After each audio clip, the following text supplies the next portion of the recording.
So this is the webinar series, Oskâpêwisak Traditional Helpers. Data to Policy and Practice Subcommittee, Research Project Indigenous Evaluation Process.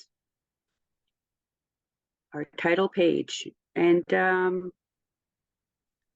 going to go into the next page if I can get on to the next page. Okay. Introductions. You can see the next page. Julia, you can see it? Yeah. Okay. So we're going to introduce ourselves to everyone, and I guess I'll start first. Ani Bojo Kinawea, Wase Joming Gwen Indigenous Cause Bijun Dodem, Greenishnabe Queen Dao. I am currently residing on the Williams Treaty territory of in between Lake Couchiching and Lake Simcoe, the city of Aurelia. I grew up in the Treaty 13 territory of Garundo. I grew up there from age 3, and I'm not going to tell you how old I am, but it's been most of my life in Toronto. But I was born in Treaty 6 territory and in Edmonton, and the reserve that I where my family, my lineage comes from is Saddle Lake Reserve, Alberta. And it's so I am a educator, an artist, a curriculum developer, a mother of two adult children. Bemashe Ganu is my son. He is he's in his 30s, and my daughter, Julia. And I'm going to ask her to introduce herself. Miigwech. You hear me, right? Yes. Bonjour, Ndewe Maganaduk, Wabin Wewe Dishnakaz, Makwa Dodem. My name is Julia. I am an artist. I'm a dancer. I'm a spiritual practitioner, born and raised in Toronto, now living in Aurelia, and I'm really happy to be here. Awesome, Miigwech. So with this introduction page, you can see that I have this beautiful picture of our grandmother, my mother, Pauline Shirt. I literally got back to Aurelia last night around 2 o'clock in the morning from the ceremony that happened at the Royal Ontario Museum, where they appointed my mother the Order of Ontario for 2022. And her bio, her profile is incredibly long, but they really highlighted her work as an Indigenous educator and groundbreaker in Indigenous ways of knowledge. And with that, she started a school in the early 70s in Toronto, Wandering Spirit Survival School. And that school was the foundation for myself. I was one of the original 5 students of that school, where our way of life was the foundation. It was the way of bringing culture into the city in a way that no one was doing this. So this was the first urban Aboriginal or Indigenous school in Canada. And so seeing her awarded last night was very moving. She's a groundbreaker. She broke through that. She was, there's a word in our way, a young woman, never give up, be determined. She was that, or she still is that. She's 80 years old, and she does not stop. And working for our future, working for our people. So I want to acknowledge that, her work in that way. It also, as I got older, I I started going to this beautiful lodge called the Three Fires Society, and that's where a lot of my I practically, you know, being in the city, I was you had to work, you had to do your all this stuff in the city, but my life was in that lodge. As a youth, that's where I wanted to be.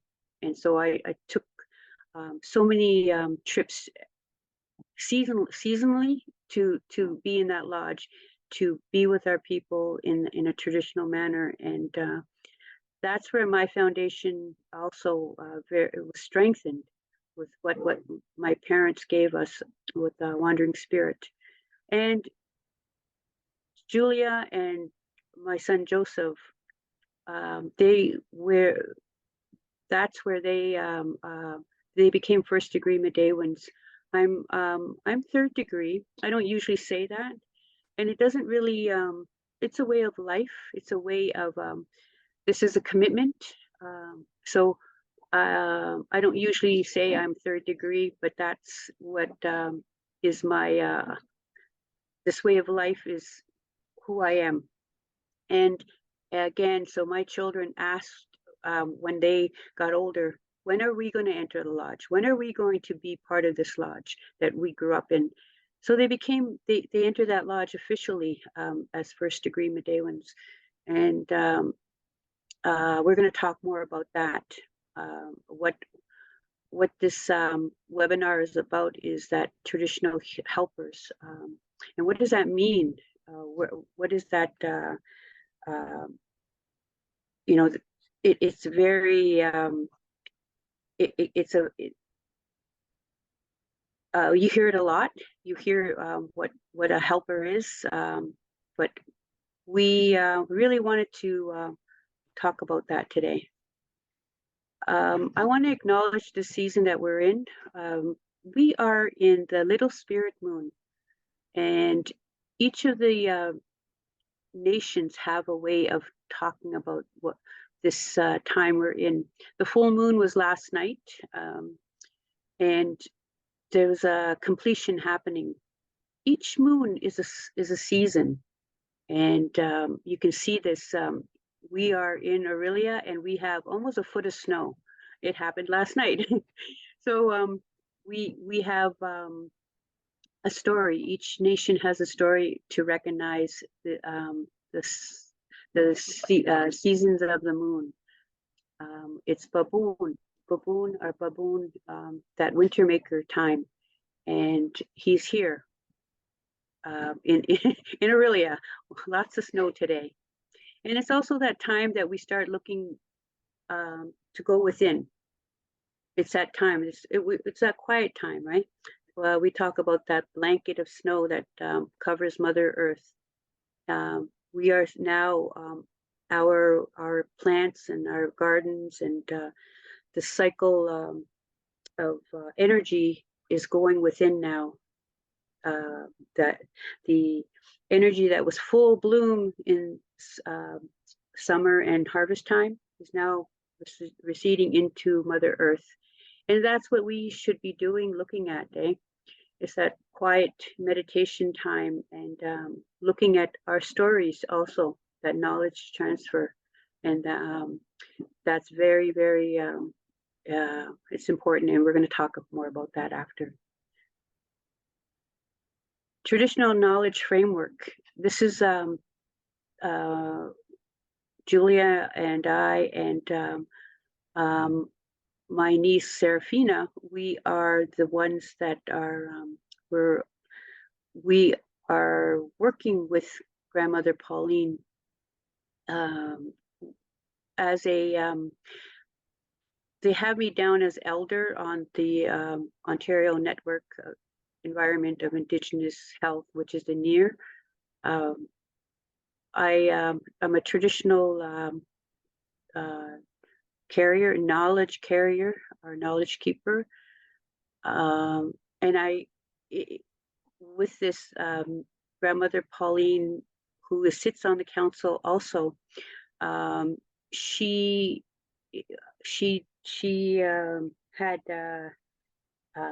she decided to work with the policy and practice data practice and policy subcommittee. She because that's where she loves that type of work also, that bringing things together in a she's good at that. So she asked that question when we were forming committees in that I don't know, it was 3 years ago.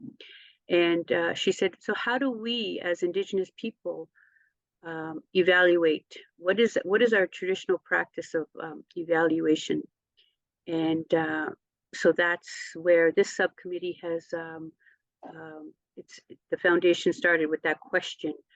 And so I'm a community researcher, and Julia and Serafina, we are currently working towards finding out how to do this. And so we're called community researchers, but we're also helpers.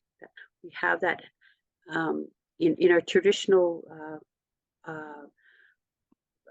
work, traditional way of thinking. We are working with grandmother Pauline to find out how to do this. And so we're in the process of interviewing knowledge keepers and elders, asking them this question about evaluation. And we are looking at how to do it in a way that isn't so static. Working with those elders and those traditional peoples to in a good way. I guess that's in a good way that we understand that as helpers, we understand how to approach them. We understand that working on that level of connecting with those teachers and those elders. So that's why grandmother Pauline really, she said, I need those ones who can understand that, who have that understanding of what a helper is, to work with me on this project. And so she asked community researchers, Julia and Serafina, to do this, because she's worked with them over time, and it I'm going to let Julia talk about her understanding of that, what it is to be a helper, right? And this is the traditional understanding of this relationship. It's a relationship. And so I'm going to pass it on to Julia, and maybe she can touch on her personal views on this. Okay. Well, my personal perspective of a helper is, and important to learn, is being a helper teaches you a lot about yourself, a lot about life, and it's important to learn from elders because it is generations of knowledge. You want to experience, you want someone that has experience because it has integrity. Being a helper also teaches you a lot about compassion and empathy.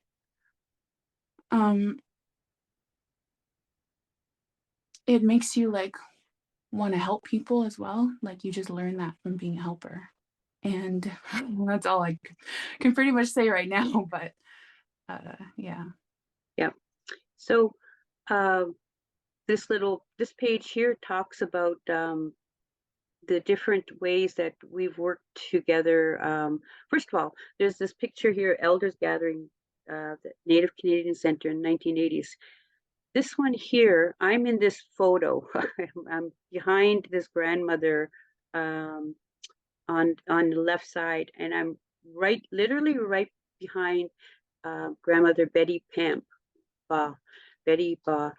Um, she um, she was one of the elders that I think this may have been the first elders gathering that the Native Center had, or maybe the second. But um, I just loved doing this work with our elders and traditional people.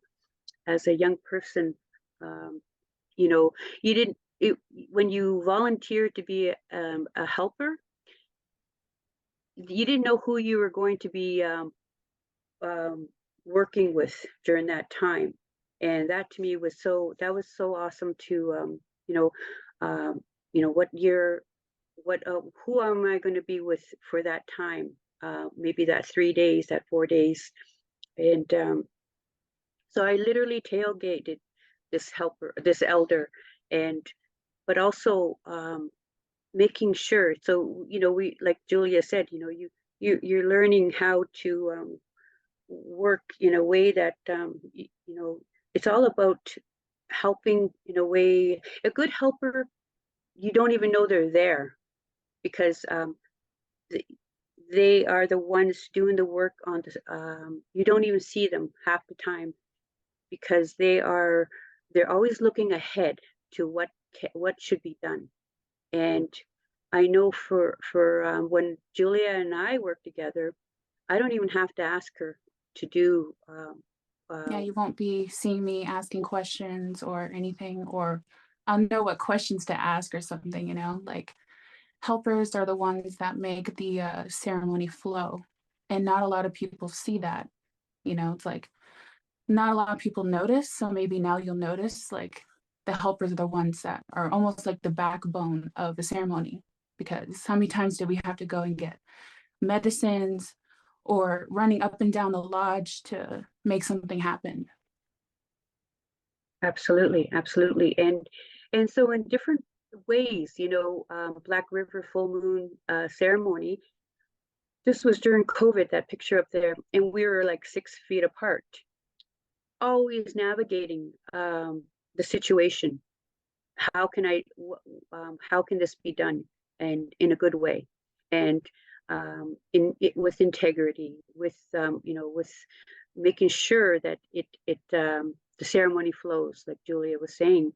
And so we're always during COVID, and during this time that we just came through, our helpers, they're the ones that were making sure our elders were taken care of. They were, picking medicines for them, making sure that they had their food, making sure that they're, calling them up, talking to them, asking them to share stories. These are things that we did, and because we understand that relationship, um, you know, uh, that relationship.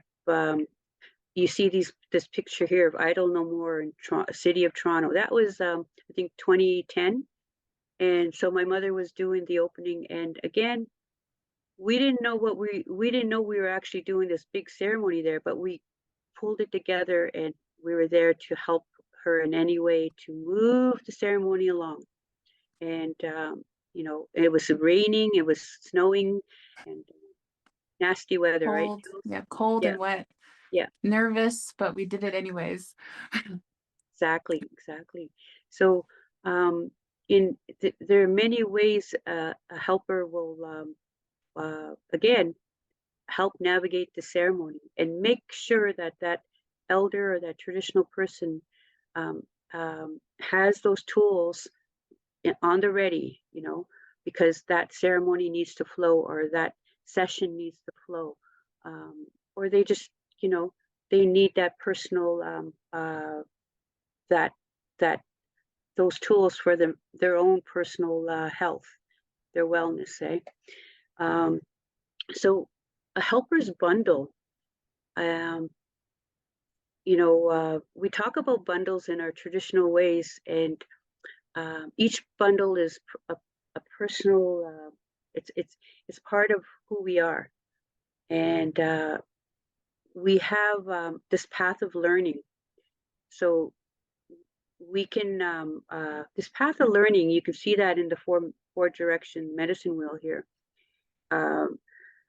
This one is really important. We can well, for one, this four directions medicine wheel, we can sit here and talk all day on this. You see this symbol everywhere. Those four directions, those four colors, and each of the quadrants have a story, and they're multi-layered in the teachings that they have. Spiritual helpers, 7 stages of life, the 7 grandfather teachings, the 13 moon teachings. Many other teachings are in that 4 direction quadrant. But we're going to talk about the cycle of the path of learning. And that path of learning starts with that awareness in that eastern direction. And this could be anything really, something that you're aware of. Oh, I didn't know this. Oh, now I know this. And then, so that next stage is that practice. You're practicing it because it's calling to you. It's talking to you that you want to know more, and so you're practicing it. You're working with it, and this could take for years and years and years, and it normally does. As a Oskâpêwisak, you're working with that, and those medicines are part of that. The tobacco, sweetgrass, sage, and cedar. Always working with those medicines. Maybe Julia wants to say something about those medicines. I guess what, the story about the raspberry leaves? Yeah. Yeah. Stuff like that. Like I was like, what, 15 or 14, and my mom was teaching me about raspberry leaves and how that's important for the moon time, that helps with that. And I was just learning about that. So, and I still remember it to this day. And I still, so we went for like a walk, and she was just like, oh, let's pick these leaves. And I was like, why? And that's when she gave me the teaching of that medicine. And I still carry that to this day. I teach it to other people now, it's like, this helps you through that. So it's part of our helpers bundle, I guess. Absolutely. And so using that medicine, she used it and she worked with it, and she still works with that. And so now she's passing that on, that knowledge. That next stage is that knowledge. We're, none of these teachings, this way of life, we have to move it forward. We have to move those teachings along for them to carry on into the future. That knowledge has to move. It's not ours, so they are helping us on our path, our Mikan, on Mother Earth. And so as we practice, we're creating this really strong path, a path of learning and knowing, so that knowledge, you know that. And in our society now, we see this a lot where people will say, hey, I know, awareness, going back to that Eastern doorway, awareness. Oh, I'm learning this, but they bypass that practice and they go knowledge, and they go, oh, this is the way. This is, without really integrating that into their life, eh? And that's a shortcut. To me, that's a shortcut. We need that practice. We need to work with that medicine, eh? And my teachings that I grew up with was, knowing those 4 medicines, knowing them, having that beautiful relationship with that sema, that Wingush, that Mushkodegwash, and Gijik. Those four medicines, uh, they are integral to keeping that balance within that four directions, that emotional, mental, physical, and spiritual. Each of them has a beautiful way to help balance us when we're doing this work, when we're living our life, knowing that they're there to work with us in every possible way. And that's part of that helpers bundle. We have to, as I'm a chartered herbologist, and in our medicinal ways, it's not about superhuman strength. It's about keeping balance in life, keeping that balance, making sure those the emotional, mental, physical, and spiritual are in balance and they work together. So uh, that's and we need them every day. We need those. We need the to we smudge every day. We offer our tobacco. We have a fire that we use out in our garden, and we offer tobacco every day for that spiritual enrichment. So things like that. And so that other part of this is that water. Water. We could talk all day about what water will do for us on every level. Um, but it's important to have water as that part of our bundle, that understanding of what water does for us. And, uh, we work with the water as women. That's that's what we uphold in those traditional teachings, in that balance again. And then on the men will work with that fire. They have their teachings, but we work with water as women, and we understand that relationship. Um, Again, we could talk all day on that, but we won't. Anything else on that one, Jules? No.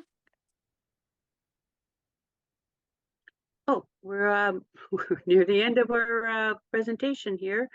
Um, I said that word, a young woman's in a young woman's in means, well, one of the translations is being determined in life. And um, that this picture here talks about that. I think it talks about that knowledge transfer between that strong one, and then that one that needs that assistance, the younger one. And um, uh, these are the bison that when I said I'm originally from Treaty 6, Julius from Treaty 6, our people were the buffalo hunters. Uh, there's beautiful storybooks about our family, about how we hunted the buffalo, and how it sustained us as in every way, in every single way. Like I said, the four quadrants, they helped us in every single way. And so they also represent that strength of that Western door, one of those the spiritual helpers of that Western doorway. And she sits there, and when we need her assistance, we call upon the bison for help, for her strength, to lean on her. And that's what she does for us. She also watches that river of life flow. And uh, we have beautiful stories about how when we continue to work with our traditional ways, she becomes stronger. She becomes stronger. And Julia has said this, you know, our when we do this work, it's not about, oh, look at me, I'm doing this great work. It's about moving our ceremonies and our way of life ahead, making Yeah. sure. Go ahead, Jules. Keeping it flowing. That's all. That's why we want to learn from elders. And that's why we want to keep that knowledge going for the next generations. Absolutely. And um, it's that, that what, my mother, Julia's grandmother, she does this work, and she doesn't stop. She doesn't stop. And we, as her Oskâpêwisak, we're literally trying to catch up with her because she moves so fast. But we are always beside her, making sure she can do that work, and in turn strengthen our path of learning, our path of our life path. And uh, there was something else my father used to say. Don't be a tourist in your own culture. And that is something, this is our way. This is who we are. And with this, in this subcommittee that we are working on, we are learning and growing, using that good Indigenous mind, good Indigenous way of thinking, speaking, way of life, and that's Minobamadzuin, that good life, eh? Those good life teachings, we can incorporate them in a good way in this subcommittee of traditional evaluation. Um, and it's exciting. It's exciting because, we're on Zoom right now. We're using this tool to carry out um, something, that if we were sitting in a circle, we could sit there in person and engage that way. But we have this tool that's amazing, that's bringing us all together, where we can, uh,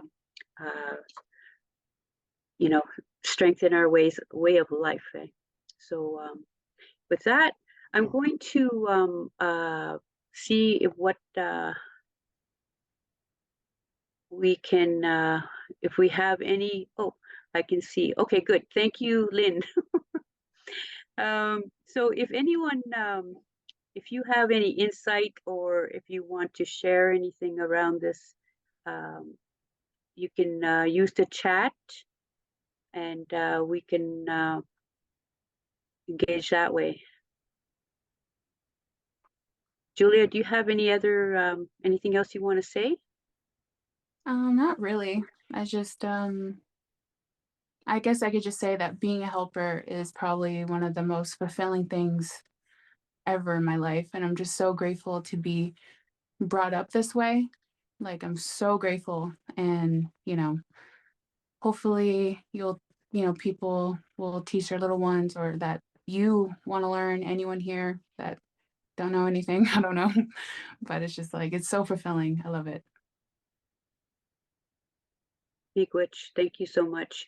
This is Julia's first webinar, and it's a real honor to work with her. And you know, we introduced ourselves with our clan, our clan. I'm Lynx and Julia's Bear, and when she works in ceremony, or when she's working with elders, when she's doing that work, you can really see she does. She's so what do you call that? Confident, direct. She knows what to do. She knows And that. I learned that from you. And I learned that from Pauline. Huh? Yeah. Yeah. So again, it's that beautiful knowledge transfer, and uh, this is. I was gonna say, this is the way. Okay. um, Thank you, Lynn. Lynn says, I just want to say Chimikwich to you both. The pictures were awesome. Seeing the first elders gathering was amazing. Julia, you did great for your first webinar. Question, as a Oskâpêwisak helper, how do you take care of yourself? Balance of spirit. Yes, absolutely. How do you take care of yourself? Doing spiritual practices. So that could be anything. I would start there personally.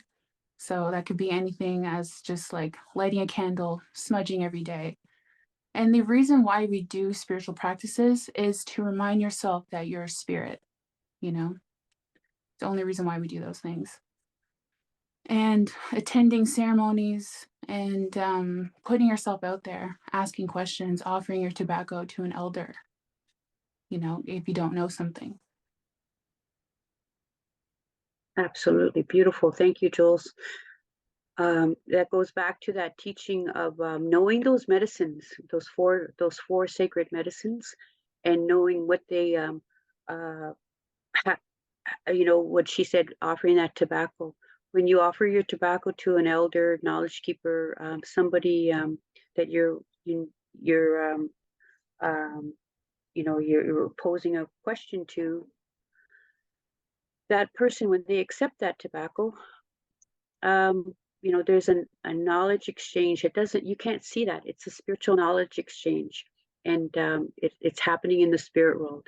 And so many elders are very, very, they just don't accept tobacco from anyone or anything. They ponder that, They ponder it, and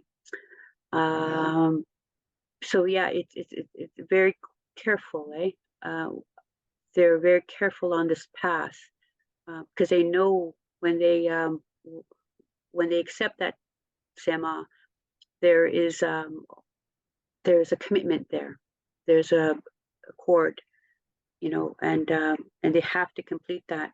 Um, my mother says that she feels it, She feels it if when somebody's offering her tobacco, she it's not heavy, but they feel it. It's a whole other level of understanding of working with that tobacco. And we do, like Julia said, we do our ceremonies, and as a person who works in this way, it's really important to do those ceremonies to help with letting go and releasing. And then the other thing is, I do a lot of crafting, and so does Julia. We balance that out, We go into our own little rabbit hole and we just work on things, and that helps to balance that out too. And I think we have Chimikwich for this. Oh, Caitlin. Chimikwich for this incredible opportunity. I don't know if you remember them, but once upon a time, Julia, you were close friends with my youngest sibling. Used to go by Megan or Moose. I don't remember. I'm so happy and feel so grateful to see how you have grown and continue to grow. How amazing life is that we have come full circle over time. That's Yep, really nice. Thank you. that's beautiful. So with that, I'm not sure if anyone else has anything else to say. Roy? Looks like you got another question. Oh. Do you want to read it? Oh, wait. Oh, thank you. Thank you, Michelle. Chimikwich, for those wonderful teachings. Thank you. I want to say thank you to Chimikwich, to Roy, and to the NEIHR for asking us to do this. This was a real honor to do this work. Always, always. And I'm going to pass it on to Julia for her closing. I'm just really grateful. I'm not that much of a speaker, but I am working on it. We'll get there, but I'm really, really happy. So thank you.